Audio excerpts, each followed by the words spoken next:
Oi, turma do quarto ano, tudo bem? Olha, a Pro já estava com saudade de vocês. Hoje teremos mais uma nova aula. Vamos lá? Nosso conteúdo de hoje é a imigração. Vamos compreender o que é imigrantes, migração, emigrantes. Imigrantes são pessoas que residem fora da sua terra natal. Migração é o deslocamento de pessoas de um país ou região para outro lugar. Emigrantes são pessoas que deixam sua terra natal. Movimento migratório. Aconteceu no Brasil a partir do governo português na colônia em 1808. 10 anos depois, 100 famílias da Suíça que se instalaram em Nova Friburgo, no Rio de Janeiro.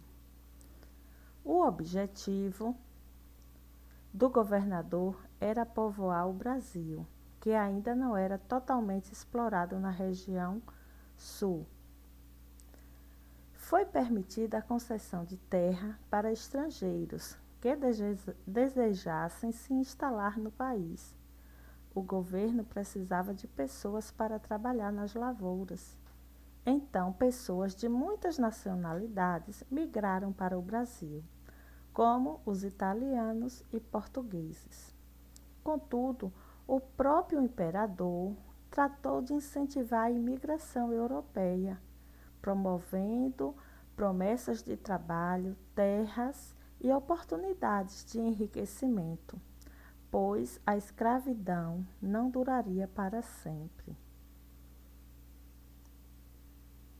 No período imperial, quando reinava Dom Pedro II, entre 1850 e 1870, muitos europeus imigraram para o Brasil.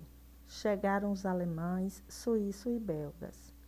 Então, o sul do Brasil instalaram muitos colonos, assim porque formavam as colônias. Estados que originaram as colônias: Rio Grande do Sul, Paraná, Santa Catarina. As colônias deixaram suas contribuições, tipicamente europeias. Quem chega hoje no Sul é capaz de constatar a importância das colônias conservadas pelos seus descendentes.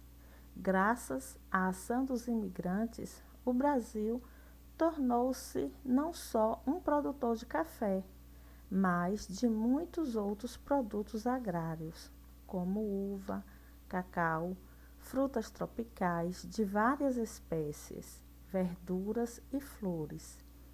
Estas últimas estimuladas pela tecnologia dos povos orientais, principalmente os japoneses. História dos imigrantes no Brasil. Diferentemente dos africanos, que vieram para cá forçadamente para trabalhar como mão de obra escrava, esse povo, eles vieram por conta própria. Durante o século XIX, muitos decidiram se mudar para o nosso país por vontade própria. Nesse mesmo século, na Europa, as condições de sobrevivência para as populações humildes, tanto da cidade quanto do campo, não eram boas. As taxas de desemprego eram altas. Filiais de empresas coloniais no Brasil faziam propaganda para essa população, prometendo terra e condições de trabalhos melhores. Por isso, os europeus resolveram migrar para cá. Contudo, ao chegarem aqui, não encontraram exatamente o cenário de sonhos que lhes eram prometido. Quem foi Thomas DeWatt? Esse colono liderou colonos em ação que protestava contra os maus tratos que sofriam na fazenda em que trabalhava em São Paulo.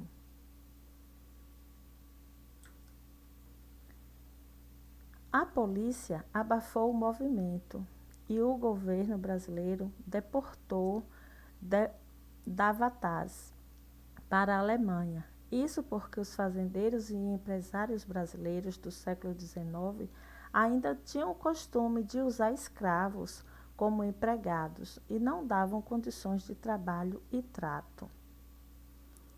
O que diferenciava um colono de um escravo é que, para o governo local, eles eram considerados homens livres e também serviu como povoadores do vasto território brasileiro.